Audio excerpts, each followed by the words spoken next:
Olá, seja bem-vindo, seja bem-vinda a mais um vídeo no canal Ouvido Mágico. Esse é mais um capítulo do livro O Morro dos Ventos Uivantes, de Emily Brontë, publicado pela primeira vez em 1847. Antes, não esqueça de se inscrever no canal, deixar um joinha e, se puder me ajudar, meu Pix e o Apoia-se estarão na descrição e no primeiro comentário. Boa história!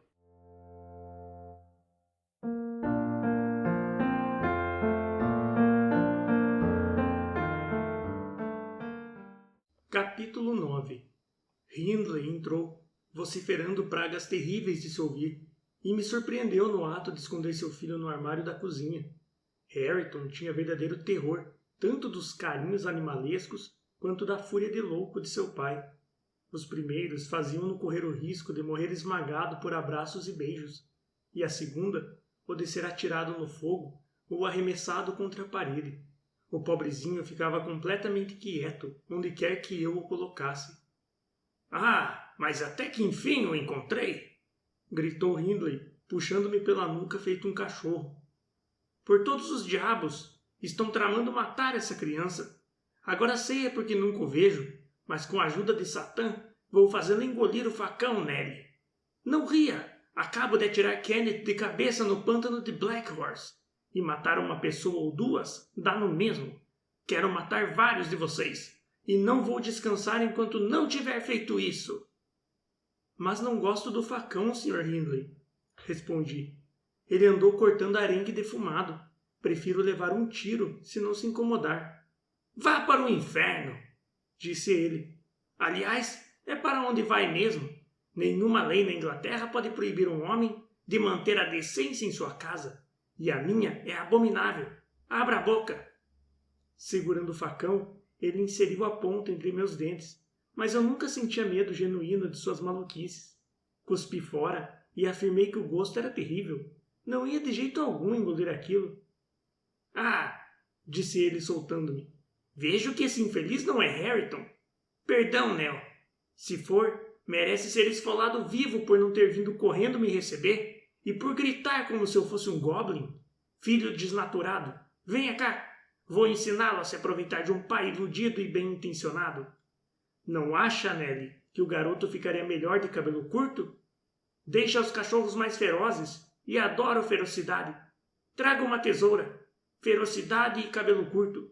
Além do mais, é de uma afetação infernal. Uma vaidade dos diabos estimarmos nossas orelhas. Já somos burros de sobra sem elas. Quieto, menino, quieto.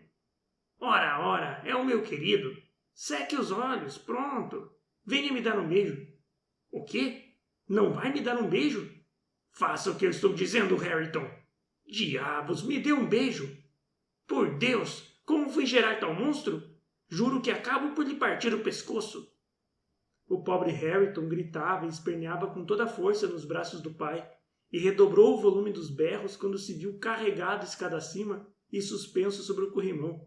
Exclamei que ele acabaria matando o menino de medo e corri ao seu socorro. Quando os alcancei, Hindley se debruçou no corrimão para ouvir um barulho que vinha de baixo, quase esquecendo o que tinha nas mãos. — Quem é? — indagou, ouvindo que alguém se aproximava do pé da escada. Também me debrucei com a intenção de fazer um sinal a Heathcliff, cujos passos reconheci, para que não avançasse mais. No instante em que tirei os olhos de Hareton, ele deu um pulo, soltou-se das mãos desatentas do pai e caiu. Uma onda de horror nos invadiu por um breve instante, até vermos que o menino estava a salvo. Heathcliff chegara lá embaixo no momento exato. Movido por um impulso natural, segurou a criança, colocou-a no chão e olhou para cima, a fim de descobrir o autor do acidente. Um avarento que tivesse deixado de comprar um bilhete de loteria por 5 shillings e descoberto no dia seguinte que com isso perdera 5.000 libras, não teria ficado mais pálido do que ele ao dar com o Sr. Earnshaw lá em cima. Expressava, melhor do que qualquer palavra, a mais intensa angústia por ter sido ele próprio um instrumento que frustrara sua vingança.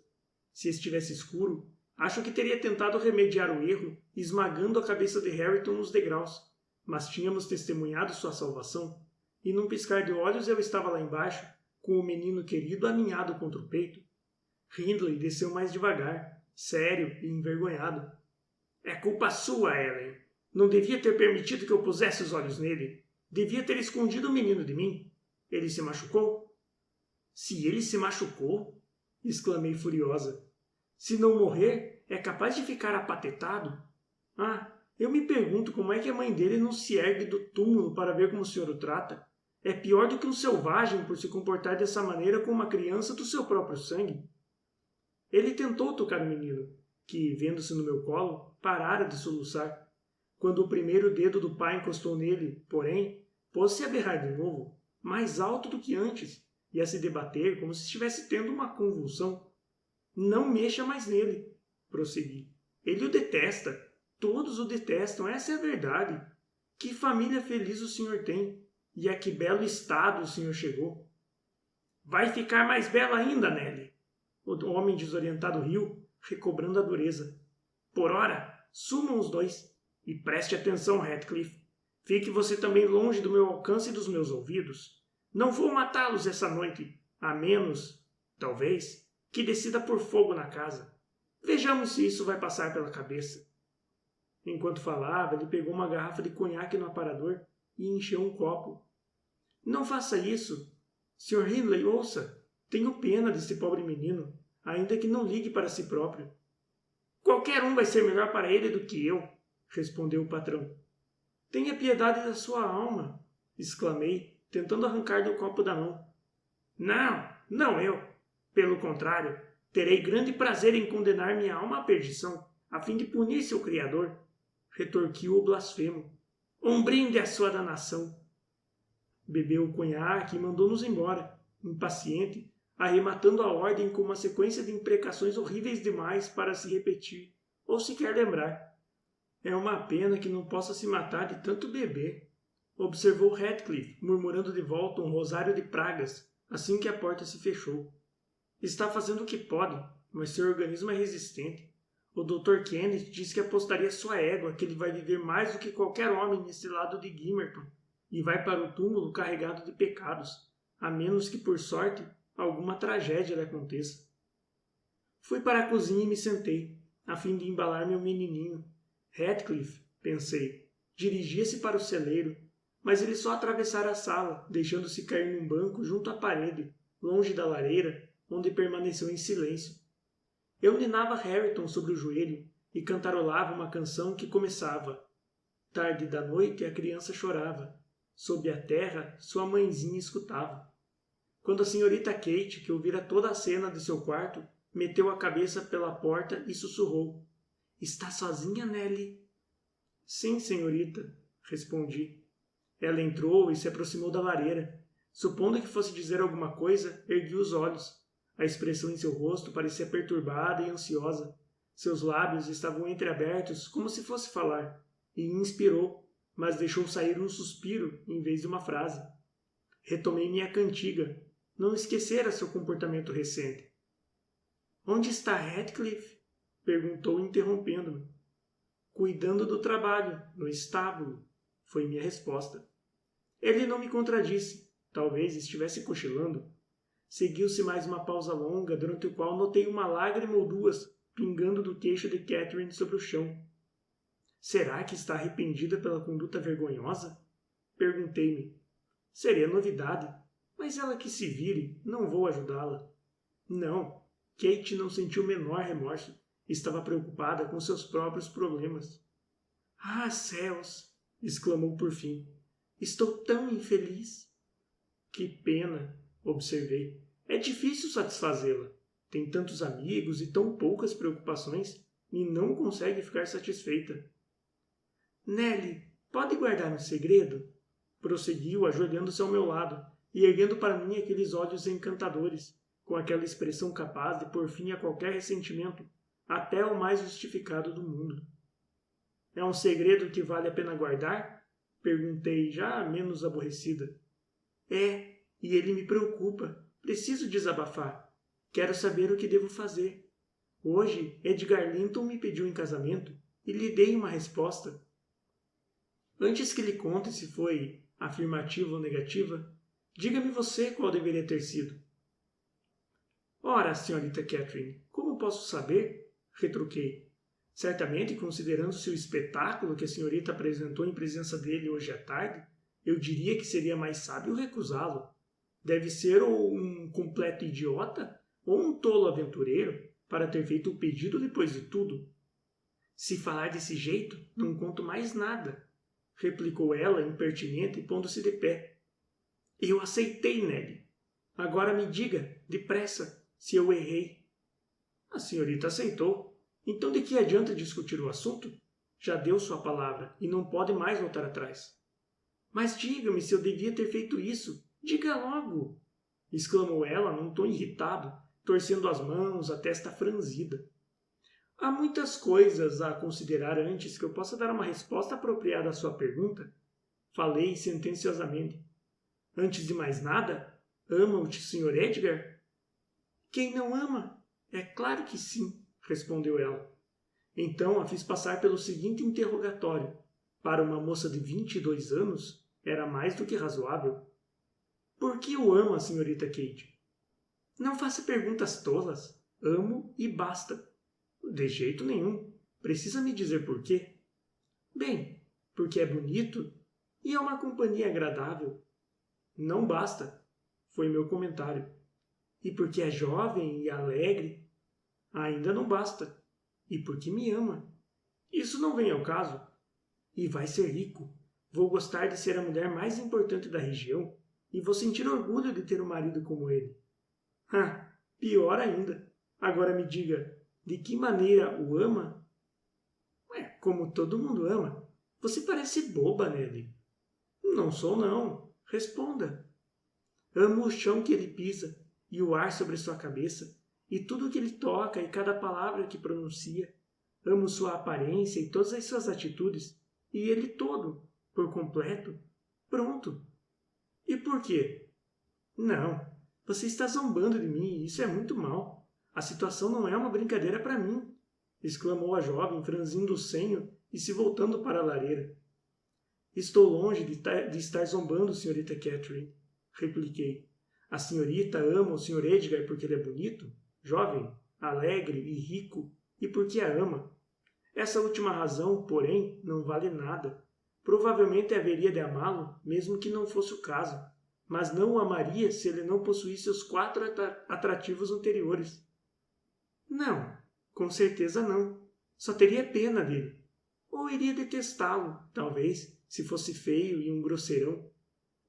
Mas há muitos outros rapazes bonitos e ricos no mundo, mais bonitos, talvez, e mais ricos do que ele. O que a impede de amá-los? Se há, não conheço. Nunca vi ninguém como Edgar. Mas talvez ainda veja, e ele não vai ser belo e jovem para sempre, e talvez não seja sempre rico. Ele é agora, e o presente é só o que me interessa. Gostaria que você falasse mais racionalmente. Bem, isso resolve a questão. Se só o presente lhe interessa, case-se com o Sr. Linton. Não estou pedindo sua permissão. Vou me casar com ele. Mas você ainda não me disse se isso é a coisa certa. Certíssima. Se é que está certo as pessoas se casarem pensando apenas no presente. E agora, gostaria de saber o que a está deixando infeliz. Seu irmão vai ficar satisfeito? Os pais do rapaz não vão se opor, eu acho. A senhorita vai escapar de uma casa desordenada e desconfortável e ir para uma casa rica e respeitável. Ama Edgar e ele a ama. Tudo parece perfeito? Onde está o obstáculo? Aqui e aqui, respondeu Catherine, batendo com uma das mãos na testa e com a outra no peito. Seja onde for que a alma reside, no fundo da minha alma e do meu coração, estou convencida de que estou errada. Isso é muito estranho, não consigo entender. É o meu segredo, mas se não debochar de mim, eu explico. Não tenho como explicar de modo coerente, mas vou lhe dar uma ideia de como me sinto. Ela se sentou ao meu lado outra vez. Seu rosto ficou mais triste e circunspecto, e as mãos unidas tremiam. Nelly, você nunca teve sonhos esquisitos? Perguntou de repente, após alguns minutos de reflexão. Sim, vez por outra, respondi. Eu também. Ao longo da vida, já tive sonhos que permaneceram comigo depois que acordei e mudaram minha forma de pensar, Afetaram-me demais e passaram por mim como vinho derramado na água, alterando a cor da minha mente. Vou lhe contar um desses sonhos, mas tenha o cuidado de não rir em nenhuma passagem. Ah, não faça isso, senhorita Catherine, exclamei. A vida já é triste o bastante sem conjurar fantasmas e visões. Vamos, fique alegre como é o seu habitual. Olhe para o pequeno Harrington. Ele não está sonhando nada assustador. Veja a doçura do seu sorriso enquanto dorme. Sim, e a doçura com que o pai dele pragueja em sua solidão. Você se lembra dele, imagino, quando era mais ou menos assim, um bebezinho gorducho, quase tão pequeno e inocente. Mas exijo que escute meu sonho, Nelly. Não é cumprido e não tenho condições de me sentir alegre esta noite. Não vou ouvir, repetia apressadamente. Eu era supersticiosa a respeito de sonhos, e ainda sou. Além disso, Catherine tinha um aspecto sombrio que não era comum, e me fazia temer algo em que pudesse adivinhar uma profecia e antever uma catástrofe terrível. Ela ficou irritada, mas não prosseguiu. Aparentemente mudando de assunto, continuou logo a seguir. Se eu estivesse no céu, Nelly, estaria me sentindo muito infeliz. É, porque lá não é o seu lugar, respondi. Todos os pecadores ficariam infelizes no céu. Mas não é por causa disso. Uma vez sonhei que estava lá. Já lhe disse que não quero saber dos seus sonhos, senhorita Catherine. Vou me deitar, interrompi novamente. Ela riu e me segurou, pois fiz menção de me levantar. Não é nada, exclamou. Só ia dizer que o céu não parecia ser para mim, e eu sofria muito, chorando desesperadamente e querendo voltar para a terra. Os anjos ficaram tão zangados que me jogaram de volta bem no meio da charneca, aqui em Wuthering Heights, onde acordei soluçando de alegria. Isso serve para explicar meu segredo, bem como o outro sonho. Não tenho mais motivos para me casar com Edgar Linton do que para estar no céu. E se aquele homem perverso lá dentro não tivesse feito Heathcliff descer tanto, eu não teria pensado nisso. Mas agora eu iria me degradar se me casasse com Heathcliff, de modo que ele nunca vai saber o quanto o amo. E isso não porque ele é bonito, Nelly, mas porque é mais eu mesma do que eu. Qualquer que seja a substância das almas, a minha e a dele são feitas da mesma coisa, e a de Linton é tão diferente quanto o raio de luar de um relâmpago ou o fogo da geada. Antes que ela acabasse de falar, dei-me conta da presença de Heathcliff. Notando um ligeiro movimento, virei a cabeça e o vi levantar-se do banco e sair sem fazer barulho. Ele ouvira até Catherine dizer que ia se degradar se por acaso se casasse com ele, e não ficara para escutar mais. O encosto do banco impedira que a mocinha, sentada no chão, reparasse em sua presença ou em sua partida, mas me sobressaltei e fiz um sinal para que se calasse. — Por quê? Indagou, olhando nervosa ao redor. — Joseph chegou. Respondi, ouvindo o rolar oportuno das rodas de sua carroça subindo a estrada. E Heathcliff deve estar com ele. Não sei nem mesmo se não está à porta nesse momento. — Ah, da porta ele não conseguiria ouvir nada, disse ela. Dê-me Harrington enquanto preparo o jantar, e quando estiver pronto, deixe-me jantar com você. Quero fazer as pazes com minha consciência e me convencer de que Heathcliff não faz ideia de nada disso. Ele não faz, não é mesmo? Não sabe o que é estar apaixonado. Não vejo razão para que ele não saiba tão bem quanto a senhorita, respondi. E se for a escolhida dele, ele vai ser a criatura mais infeliz que já veio ao mundo. Assim que se tornar Sra. Linton, ele há de perder a amiga, a amada, tudo.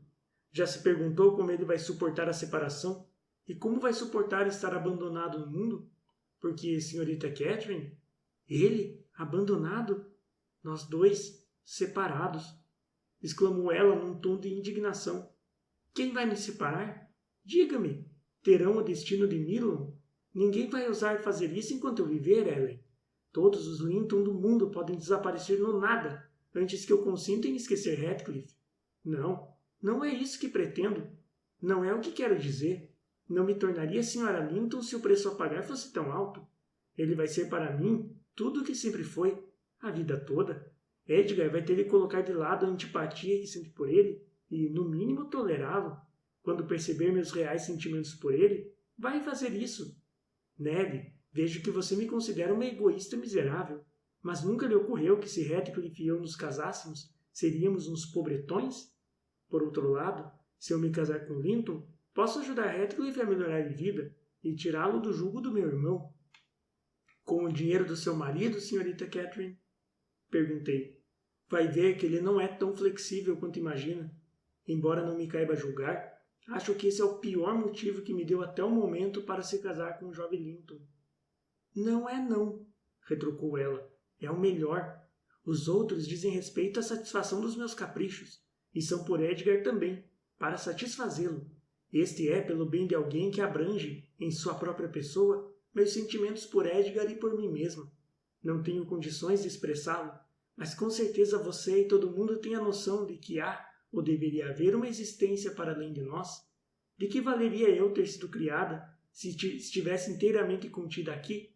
Meus maiores sofrimentos neste mundo foram os sofrimentos de Heathcliff, e observei e senti cada um deles desde o início. O maior pensamento que eu tenho na vida é ele. Se tudo mais perecesse e ele permanecesse, eu continuaria a existir. E se tudo mais permanecesse e ele fosse aniquilado, o universo passaria a ser estranho. Eu não faria mais parte dele. Meu amor por Linton é como a folhagem do bosque. O tempo há de transformá-lo, não tenho dúvidas, como o inverno transforma as árvores. Meu amor por Heathcliff se assemelha às rochas eternas sob o bosque, uma fonte de alegria pouco visível, mas necessária. Nelly, eu sou Heathcliff. Ele está sempre, sempre em minha mente. Não como fonte de prazer, não mais do que sou uma fonte de prazer para mim mesma, mas como meu próprio ser. Então, não volte a falar da nossa separação. É impossível e... Ela fez uma pausa e escondeu o rosto nas dobras do meu vestido, que puxei contudo com força. Não tinha mais paciência para sua falta de juízo. Se bem consigo compreender todo o absurdo que me diz, senhorita, isso só me deixa convencida de que ignora os deveres que vai assumir ao se casar, ou então que é uma moça perversa e sem princípios. Mas não me venha com mais segredos. Não prometo guardá-los. Mas vai guardar esse? Indagou ela ansiosa. Não prometo, repeti. Ela ia insistir quando a entrada de Joseph pôs fim à nossa conversa. Catherine afastou a cadeira para um canto, a fim de ninar Hareton, enquanto eu preparava o jantar. Quando a comida ficou pronta, o outro criado e eu começamos a discutir sobre quem levaria o jantar ao Sr. Ridley. Quando chegamos a um acordo, a comida já estava quase fria. Então combinamos esperar que ele pedisse, se tivesse fome. Temíamos particularmente chegar perto dele depois que tinha ficado algum tempo sozinho. E como é que aquele zero à esquerda ainda não chegou do campo a essa altura? Onde é que se meteu o imprestável? Indagou o velho, olhando ao redor em busca de Heathcliff. Vou chamar, respondi. Está no celeiro, com certeza. Fui chamá-lo, mas não obtive resposta. Ao voltar, sussurrei a Catherine que, sem dúvida, ele ouvira boa parte do que ela dissera. Contei-lhe também que vira o rapaz deixando a cozinha, no momento em que ela se queixava da conduta do irmão com relação a ele. A menina pulou de susto, largou Hareton no banco e correu ela própria à procura do amigo, sem parar para se perguntar por que estava tão agitada ou o quanto suas palavras o teriam afetado. Demorou tanto a voltar que Joseph propôs que não esperássemos mais. Conjecturou ardilosamente que estavam fora para não ter de ouvir os seus sermões. Eram mal comportados o bastante para isso, afirmou, e em nome dos dois acrescentou uma prece especial ao costumeiro quarto de orações antes do jantar. Teria acrescentado ainda mais uma prece ao fim, não fosse a jovem patroa interrompê-lo com a ordem de ir depressa à estrada e encontrar Heathcliff onde quer que pudesse ter se metido e trazê-lo imediatamente de volta. Quero falar com ele. Tenho que falar antes de me deitar, disse ela. O portão está aberto. Deve ter ido longe, porque não respondeu quando chamei, embora gritasse com toda a força dos meus pulmões. Joseph a princípio objetou, mas ela falava sério demais para ser contrariada. Por fim, ele pôs o chapéu na cabeça e saiu, resmungando. Enquanto isso, Catherine andava de um lado para o outro, exclamando: Onde será que está? Onde poderia estar? O que foi que eu disse, Nelly? Já esqueci. Será que ficou zangado com meu mau humor esta tarde? Diga-me, o que foi que fiz para magoá-lo? Queria tanto que voltasse. Queria muito. Tanto barulho por nada, exclamei, embora eu mesma estivesse inquieta. Qualquer coisinha a deixa fora de si. Certamente não é motivo de preocupação se Heathcliff decidiu dar um passeio na charneca à luz da lua, ou mesmo ficar deitado sobre o feno no palheiro, ofendido demais para aparecer. Aposto que é lá que está escondido. Vou ver se não o descubro. Saí para fazer uma nova busca, mas o resultado foi desapontamento e a missão de Joseph terminou do mesmo modo. Esse rapaz vai de mal a pior, observou ele ao voltar. Deixou o portão escancarado e o pônei da senhorita saiu pisando na plantação de milho até o prado. Mas amanhã de manhã o patrão vai ficar furioso, e isso vai ser bem feito. Ele é a paciência em pessoa com gente que não merece. A paciência em pessoa. Mas não vai ser sempre assim. Vocês vão ver. Todos vocês vão aprender que não vale a pena aborrecer o patrão. Encontrou Heathcliff sua mula? Indagou Catherine. Procurou por ele como mandei? Teria sido muito melhor procurar o cavalo, respondeu ele. Teria feito mais sentido, mas não se pode procurar nem cavalo, nem homem numa noite como esta, preta feito breu. E Heathcliff não é o tipo de rapaz que vem quando eu assobio. Vai ouvir melhor se vocês chamarem. Estava mesmo escuro demais para uma noite de verão. Parecia que ia começar a trovejar, e sugeri que nos sentássemos e esperássemos. A chuva, que estava para cair, com certeza ia trazê-lo de volta para casa. Catherine, contudo, não se deixou tranquilizar. Continuava andando de um lado para o outro, do portão até a porta, num estado de agitação que não a deixava sossegar. Por fim, parou num lado do muro, perto da estrada. Apesar de minhas repreensões, dos trovões que aumentavam e das gotas grandes da chuva que tinham começado a cair ao seu redor, continuou ali, chamando de tempos em tempos, depois aguçando os ouvidos e finalmente irrompendo em lágrimas. Seus acessos de choro eram mais arrebatados que os de Hareton ou qualquer outra criança. Perto da meia-noite, quando ainda estávamos acordados, a tempestade desabou sobre Heights com toda a fúria. Ventava muito e trovejava, e fosse por um ou pelo outro, uma árvore num canto da casa foi rachada ao meio. Um galho enorme desabou sobre o telhado, derrubando uma parte do cano da chaminé que ficava a leste e lançando um monte de pedras e fuligem na lareira da cozinha. Pensamos que um raio nos havia atingido e Joseph caiu de joelhos, implorando ao Senhor que se lembrasse dos patriarcas Noé e Ló e que, como fizera na antiguidade, poupasse os justos, ainda que fulminasse os pecadores. Senti que isso não deixava de ser um julgamento da nossa atitude também. Jonas, para mim, era o Sr. Earnshaw, e sacudia a maçaneta do seu quarto para me certificar de que ainda estava vivo. Ele respondeu de forma suficientemente audível, o que fez o criado vociferar de modo ainda mais clamoroso, que uma distinção nítida deveria ser feita entre os santos, como ele, e os pecadores, como seu patrão. Mas a tempestade passou 20 minutos depois, deixando-nos a todos ilesos, à exceção de Kate, que ficou ensopada, graças à sua obstinação em não se abrigar, em ficar lá fora sem uma touca ou um chale, cabelo e roupas expostos ao aguaceiro. Ela entrou e se deitou no banco, encharcada como estava, virando o rosto para a parede e escondendo-o nas mãos. Bem, senhorita, exclamei, tocando-lhe o ombro. Não está pretendendo morrer, está? Sabe que horas são? 00:30. Vá se deitar. De nada adianta continuar esperando por aquele rapaz insensato. Ele deve ter ido para Gimmerton e agora vai ficar por lá. Certamente não imagina que estejamos esperando por ele a essa hora. No mínimo, imagina que só o Sr. Hindley esteja de pé e acha mais prudente evitar que seja o patrão a lhe abrir a porta. Não, ele não está em Gimmerton, disse Joseph. Não ficaria surpreso se estivesse no fundo de um pântano. Essa tempestade não aconteceu por acaso, e acho melhor ter cuidado, senhorita. Talvez seja a próxima. Que os céus sejam louvados. Tudo dá certo para os escolhidos e os selecionados em meio ao lixo. Vocês sabem o que as escrituras dizem? E começou a citar vários textos, indicando também o capítulo e o versículo onde poderiam ser encontrados. Tendo em vão implorado a moça voluntariosa que se levantasse e fosse tirar aquelas roupas molhadas, deixei-os ali, ele pregando e ela tremendo de frio, e fui para a cama com o pequeno Hareton, que dormia a sono solto, como se todos ao seu redor estivessem dormindo também. Ouvi Joseph ler ainda durante um tempo, depois percebi seus passos lentos na escada, e por fim adormeci. Acordando no dia seguinte, mais tarde do que o habitual, vi, sob os raios de sol que entravam pelas frestas das gelosias, que a senhorita Catherine ainda se encontrava sentada perto da lareira.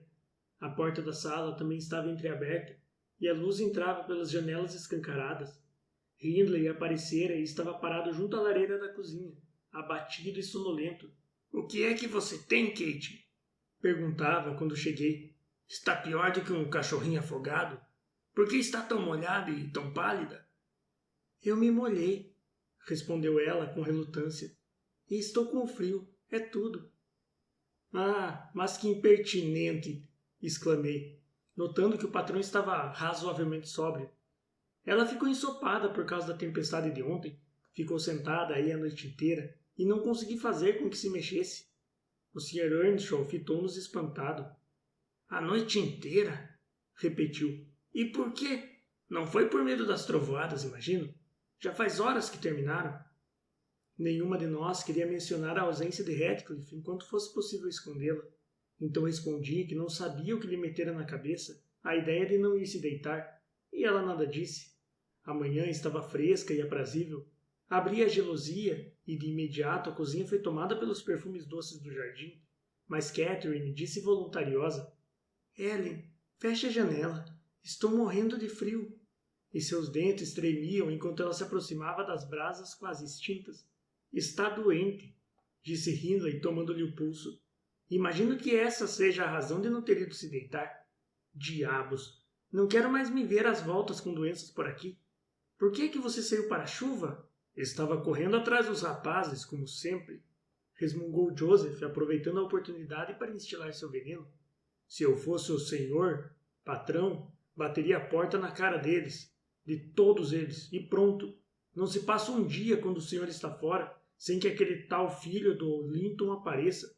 E a senhorita Nelly, veja só, fica aqui na cozinha vigiando se o senhor está chegando. Assim que entra por uma porta, o rapaz sai pela outra, e a própria patroa sai de sassaricos por aí. Que comportamento esse, ficar pelos campos depois da meia-noite com aquele cigano maldito, aquele demônio do Ratcliffe? Acham que sou cego, mas não sou. Longe disso. Vi o jovem Linton chegando e indo embora, e vi você dirigindo a mim seu discurso. Você, sua bruxa imprestável, correr para dentro de casa no instante em que ouvi o cavalo do patrão se aproximando." "Cala a boca, velho bisbilhoteiro!" exclamou Catherine. "Não admita essa insolência na minha frente. Edgar Linton veio ontem por acaso, Hindley, e fui eu quem o mandou embora, porque sabia que você não ia querer encontrá-lo naquele estado." "Está mentindo, Kate, não tenho dúvidas", respondeu o irmão. "E é uma tola, mas deixe Linton para lá, por enquanto, e me diga, esteve ou não com Ratcliffe ontem à noite? Fale a verdade. Não precisa ter medo de prejudicá-lo, embora eu continue a odiá-lo. A boa ação que me fez há tão pouco tempo me deixa com a consciência pesada ante o desejo de partir seu pescoço.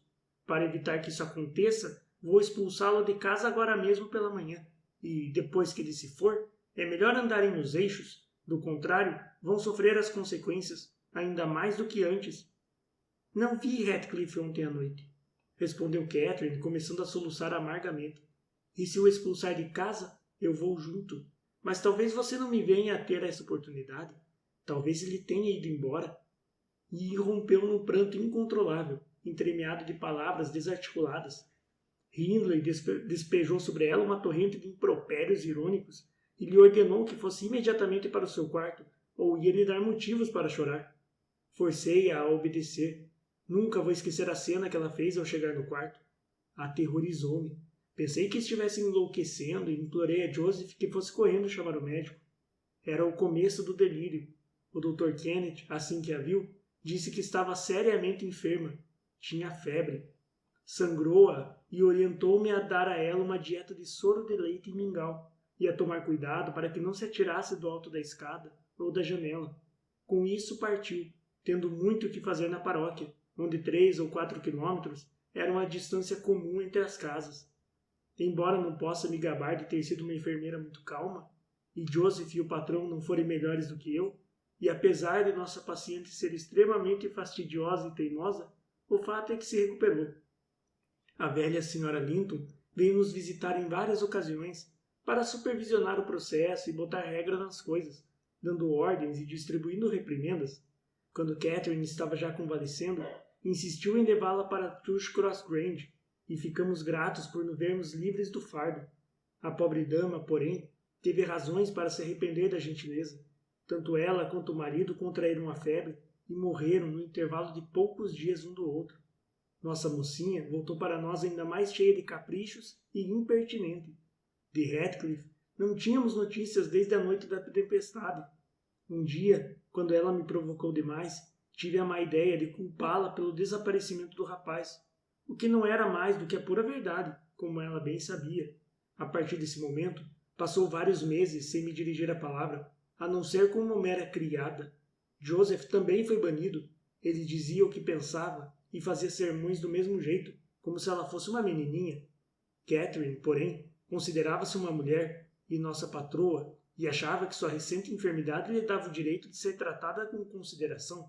Além disso, o médico disse não ser recomendável contrariá-la.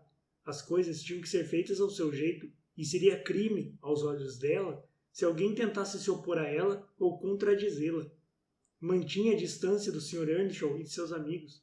Seu irmão, instruído por Kenneth, e para não lhe provocar ataque de nervos, concedia-lhe tudo o que lhe dava na ideia exigir, e evitava de todos os modos exasperá-la. Era por demais indulgente ao lhe satisfazer todos os caprichos, não por afeto, mas por orgulho. Desejava muito vê-la honrar a família por meio de uma aliança com os Linton, e, contanto que ela o deixasse em paz, podia nos tratar a todos como escravos. Ele não dava a mínima. Edgar Linton, como tantos antes dele e tantos depois, estava apaixonado e se sentiu o homem mais feliz do mundo ao levá-la para a capela de Gimmerton 3 anos depois da morte do pai. Muito contra a minha vontade, fui persuadida a deixar Wuthering Heights e vir para cá com ela. O pequeno Harrington estava com quase 5 anos e eu começara a alfabetizá-lo.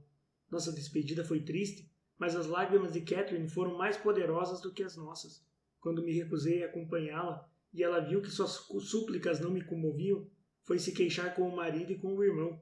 O primeiro me ofereceu um salário magnífico. O segundo ordenou-me que fizesse as malas. Não queria mulheres em casa, agora que já não havia uma patroa. Quanto a Harrington, o pároco cuidaria de orientá-lo. Assim, não tive outra escolha além de obedecer às ordens. Falei ao patrão que ele se desfazia de todas as pessoas decentes só para se arruinar um pouco mais depressa. Beijei Harrington e disse adeus. Desde então, ele tem sido um estranho para mim. É curioso pensar assim, mas não tenho dúvidas de que se esqueceu por completo de Ellen Dean, ele que já foi tudo no mundo para ela, e vice-versa. Nesse ponto da história, a governanta olhou de relance para o relógio acima da chaminé. Ficou espantada ao ver os ponteiros marcando 1h30. Não quis ficar nem mais um segundo. Na verdade, eu próprio já queria deixar o restante da narrativa para outra ocasião. E agora que ela foi descansar e fiquei imerso ainda em reflexões por mais 1 hora ou 2, devo criar coragem para fazer o mesmo, apesar do torpor que toma conta do meu corpo.